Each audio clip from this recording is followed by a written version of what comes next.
दिल्ली सिख गुरुद्वारा प्रबंधक कमेटी ने corona lockdown ਨੂੰ ਵੇਖਦਿਆਂ ਲੋੜਵੰਦਾਂ ਲਈ ਮੁੜ ਤੋਂ ਲੰਗਰ ਸੇਵਾ ਸ਼ੁਰੂ ਕਰ ਕੋਰੋਨਾ ਪੀੜਤਾਂ ਦੇ ਪਰਿਵਾਰਾਂ ਨੂੰ 3 ਟਾਈਮ ਦਾ ਲੰਗਰ ਭੇਜਣ ਅਤੇ ਬਾਲਾ ਸਾਹਿਬ ਹਸਪਤਾਲ ਦੇ ਇੱਕ ਹਿੱਸੇ ਸਮੇਤ ਗੁਰਦੁਆਰਾ ਸਾਹਿਬਾਨ ਦੀਆਂ ਸਰਾਵਾਂ ਤੇ ਲੰਗਰ ਹਾਲਾਂ ਸਮੇਤ ਵੱਡੇ ਹਾਲ ਕੋਰੋਨਾ ਲਈ ਕੋਵਿਡ ਕੇਅਰ ਸੈਂਟਰ ਤੇ ਇਕਾਂਤਵਾਸ ਘਰ ਵਜੋਂ ਵਰਤਣ ਦੀ ਪੇਸ਼ਕਸ਼ ਕੀਤੀ ਹੈ। इस दौरान मनजिंदर सिंह सिरसा ने दस्सिया कि दिल्ली गुरुद्वारा कमेटी वालों पहलां दी तरह गुरुद्वारा बंगला साहिब अते होर गुरधामां तो लंगर सेवा मुड़ शुरू की जाएगी। उन्हां यह भी दस्सिया कि हर लोड़वंद नूं लंगर छकाया जाएगा ते कमेटी दे लंगर हाल अते होर गैस्ट हाल भी हस्पतालां विच तब्दील कीते जाणगे। तुहानूं पता ही है बाहर दे हालात की ने। अज दिल्ली दी सरकार ने भी अनाउंस किया कि कल तो करफ्यू रहेगा और दिल्ली के अंदर बहुत मुश्किल ने इस वेले हॉस्पिटल्स को लैके हैल्थ सर्विसिज को लैके बहुत चैलेंजेस ने। लोगों को बैड नहीं मिल रहे, लोगों को ऑक्सीजन की बड़ी दिक्कत आ रही है। कल का मैं इसे काम से लगा है, बहुत मुशक्कत के बावजूद भी बहुत मुश्किल हो रही है। किन्ने लोगों के फोन आ रहे हैं बैड वास्ते लेकिन नहीं मिल पा रहे। अज मैं देख रहा कि दिल्ली सरकार ने काफ़ी प्राइवेट जगह के उत्ते भी अपने बैड लाने शुरू किए हैं। उम्मीद आ कि कल तक ये हालात बेहतर हो सकणगे। पर मैं संगत को 2-3 बड़ी इंपॉर्टेंट जानकारी देना चाहना है। एक तो असी दिल्ली सिख गुरुद्वारा मैनेजमेंट कमेटी ने अज सरदार हरमीत सिंह कालका जी ने भी प्रेस कॉन्फ्रेंस करके सारी संगत को जानकारी दी कि जो और इस वेले मैडिकल फैसिलिटीज़ की प्रॉब्लम आ रही है उसको लैके दिल्ली सिख गुरुद्वारा मैनेजमेंट कमेटी ने दिल्ली सरकार को अपने ਜਿਹੜੇ ਸਰਾਵਾਂ ਨੇ ਉਹਦੇ ਕਮਰੇ ਆਫਰ ਕੀਤੇ ਨੇ। ਸਾਡਾ ਹਸਪੀਟਲ ਜਿਹੜਾ ਬਾਲਾ ਸਾਹਿਬ ਪੁਰਾਣਾ ਹਸਪੀਟਲ ਆ ਉਸ ਦੇ ਵਿੱਚ ਉਹਨਾਂ ਨੂੰ 20 ਬੈੱਡ ਆਫਰ ਕੀਤੇ ਨੇ ਔਰ ਜਿੱਥੇ ਜਿੱਥੇ ਉਹਨਾਂ ਨੂੰ ਲੋੜ ਆ ਭਾਵੇਂ ਨਾਰਥ ਈਸਟ ਵੈਸਟ ਸਾਊਥ ਜਿੱਥੇ ਜਿੱਥੇ ਵੀ ਗੁਰਦੁਆਰਾ ਸਾਹਿਬ ਦੀਆਂ ਸਰਾਵਾਂ ਨੇ ਅਸੀਂ ਉਹਨਾਂ ਨੂੰ ਕਿਹਾ ਕਿ ਅਸੀਂ ਸਾਰੇ ਜਗ੍ਹਾ ਤੇ ਔਰ ਹੋਰ ਵੀ ਅਗਰ ਕਿਸੇ ਜਗ੍ਹਾ ਦੀ ਲੋੜ ਆ ਸਾਡੇ ਜਿਹੜੇ ਮੈਰਿਜ ਹਾਲ ਨੇ ਜਾਂ ਸਾਡੇ ਹੋਰ ਸਾਡੇ ਕੋਲ ਕਮਿਊਨਿਟੀ ਸਰਵਿਸਿਜ਼ ਜਿਹੜੀ ਜਗ੍ਹਾ ਨੇ ਅਸੀਂ ਸਾਰੀਆਂ ਚਾਹੁੰਦੇ ਹਾਂ ਕਿ ਸਰਕਾਰ ਜਿੱਥੇ ਜਿੱਥੇ ਲੋੜ ਆ ਉੱਥੇ ਜੋ ਵੀ ਇਨਫਰਾਸਟ੍ਰਕਚਰ ਹੋਊਗਾ ਅਸੀਂ ਉਹ ਵੀ ਪ੍ਰੋਵਾਈਡ ਕਰਾਂਗੇ। ਮੈਡੀਕਲ ਫੈਸਿਲਿਟੀ ਸਰਕਾਰ ਪ੍ਰੋਵਾਈਡ ਕਰੇ ਤਾਂ ਕਿ ਲੋਕਾਂ ਨੂੰ बहुत जो दिक्कत आ रही है इस चैलेंज में निपटा जा सके। नाल ही असी तुहानूं संगत में भी जानकारी देना चाहते हैं कि जो बहुत वड्डी डिमांड इस वेले आ रही हुई है कि लोगों के कोल जिहड़े घर च इकल्ले परिवार ने उन्होंने कोल कोविड होने करके उन्होंने खाना देने वाले असी दिल्ली की सारे वॉलंटियर्स को अपील करते हैं गुरुद्वारा बंगला साहब तो रोजाना उन्होंने संगतों के वास्ते लंगर तैयार किया जा रहा है। कोई दिल भुखा ना रहे इसकी चिंता दिल्ली सिख गुरुद्वारा मैनेजमेंट कमेटी कर रही है। जिसनों भी ऐसी लोड़ आ असी उन्होंने नंबर मैं तुहानूं हुण इस मेरे मैसेज उत्ते तुसीं देखोगे तो नंबर आ चुके होंगे। उस मोबाइल नंबर से तुसीं कॉन्टैक्ट कर सकते जे और उन्होंने अपना एड्रैस अता पता दस सकते जे।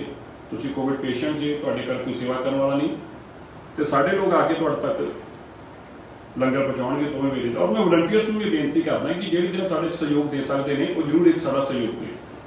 बड़ा क्रूशियल टाइम है।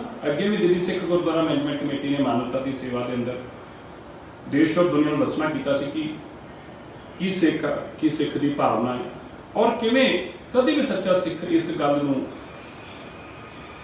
हमेशा याद रखता है कि गुरु नानक देव पातशाह जी का जो सानूं सच्चा तो सच्चा उपदेश है उस पर पैर कोई भुखा रहे ये घट्टो घट सिख के होंदे संभव नहीं है। इस करके मैं संगत के चरणों से भी बेनती करना चाहना कि जो सरकार दी गाइडलाइंस ने उन्होंने भी अपना पालन करना सख्ती ना पालन करना और नाल अपनी जो मानवता की सेवा वास्ते असीं जाने हैं वो सेवा तो भी पीछे नहीं हटना। असीं भी दिल्ली सिख गुरुद्वारा मैनेजमेंट कमेटी के माध्यम तो भी हर वेले इस मानवता की सेवा च इस तरह डटे रहांगे। जिहड़े लोगों के मैसेज भी आ रहे हैं मैं जरूर उन्होंने भी जवाब देना चाहना है क्योंकि साडी कोशिश ये आ कि असी तुहाडे तक सारे तक ये गल पहुँच सकीए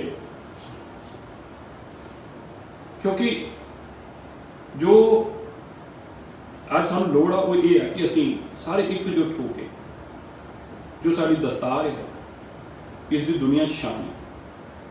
लोग आज इसनूं खाली दस्तार नहीं समझते बल्कि देवतियां का ताज समझते हैं। लोग ये समझते नहीं कि जो सिख होएगा जिहदे सिर ते दस्तार सजी होएगी अगर वो सामने आ जाएगा तो मानवता दी सारिया पीड़ा वो खत्म कर सकता है। वो साडे नाल खड़ा होएगा ਸਾਡੀ ਲੋੜ ਪੂਰੀ ਕਰਨ ਦੀ ਕੋਸ਼ਿਸ਼ ਕਰੇਗਾ, ਕਿਉਂਕਿ ਗੁਰੂ ਸਾਹਿਬ ਨੇ ਆਪਣੇ ਤੇ ਇਹੀ ਬਖਸ਼ਿਸ਼ ਕੀਤੀ ਹੈ।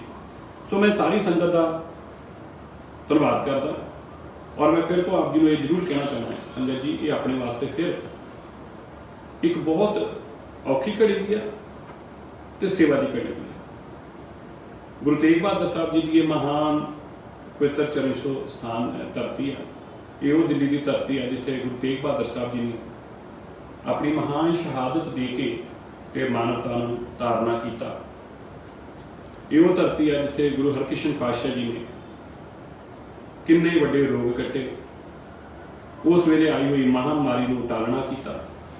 ਔਰ ਅੱਜ ਵੀ ਜਿਹੜਾ ਵੀ ਜੀ ਜਾ ਕੇ ਗੁਰਦੁਆਰਾ ਬੰਗਲਾ ਸਾਹਿਬ ਜੀ ਦੇ ਚਰਨਾਂ 'ਚ, ਗੁਰੂ ਹਰਕ੍ਰਿਸ਼ਨ ਪਾਤਸ਼ਾਹ ਜੀ ਦੇ ਚਰਨਾਂ 'ਚ ਜਾ ਕੇ ਢਹਿ ਪੈਂਦਾ ਹੈ, ਗੁਰੂ ਸਾਹਿਬ ਉਹਦੇ ਦੁੱਖਾਂ ਦਾ ਨਿਵਾਰਨ ਕਰਦੇ ਆ, ਕੁਝ ਦੇ ਕਸ਼ਟ ਕੱਟਦੇ ਆ।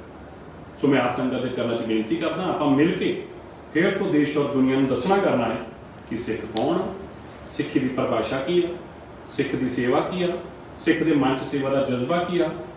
ਔਰ ਜਿਨ੍ਹਾਂ ਲੋਕਾਂ ਨੂੰ ਕੁਝ ਸ਼ਰਾਰਤੀ ਲੋਕ ਹਮੇਸ਼ਾ ਬਦਨਾਮ ਕਰਨ ਦੀ ਕੋਸ਼ਿਸ਼ ਕਰਦੇ ਆ, ਸ਼ਾਇਦ ਉਹਨਾਂ ਦੇ ਵਾਸਤੇ ਇਹ ਸਮਾਂ ਮੁਸ਼ਕਲ ਹੋਊਗਾ, ਕਿਉਂਕਿ ਜਦੋਂ ਦੁਨੀਆ ਫਿਰ ਇਹ ਸੇਵਾ ਨੂੰ ਦੇਖੇਗੀ, ਵਾਹ-ਵਾਹਕਾਰ ਕਰੇਗੀ, ਜੈ ਜੈਕਾਰ ਕਰੇਗੀ, ਤੇ ਉਹ ਲੋਕ ਸਾਡੇ ਦੇ ਅੰਦਰ ਬਹੁਤ ਕੁਝ ਮਾੜਾ ਚੰਗਾ ਬੋਲਦੇ ਨੇ। ਬਾਕੀ ਉਹਨਾਂ ਦੀ ਸੋਚ ਉਹਨਾਂ ਨੂੰ ਮੁਬਾਰਕ ਆ, ਆਪਾਂ ਉਹਨਾਂ ਦੀ ਸੋਚ ਵੱਲ ਨਹੀਂ ਦੇਖਣਾ, ਉਹਨਾਂ ਦੀ ਸੋਚ ਉਹਨਾਂ ਨੂੰ ਮੁਬਾਰਕ ਆ। ਆਪਾਂ ਨੂੰ ਜੋ ਗੁਰੂ ਸਾਹਿਬ ਨੇ ਪਹਿਰਾ ਦੇਣ ਨੂੰ ਕਿਹਾ, ਆਪਾਂ ਉਹਦੇ ਤੇ ਪਹਿਰਾ ਦੇਣਾ।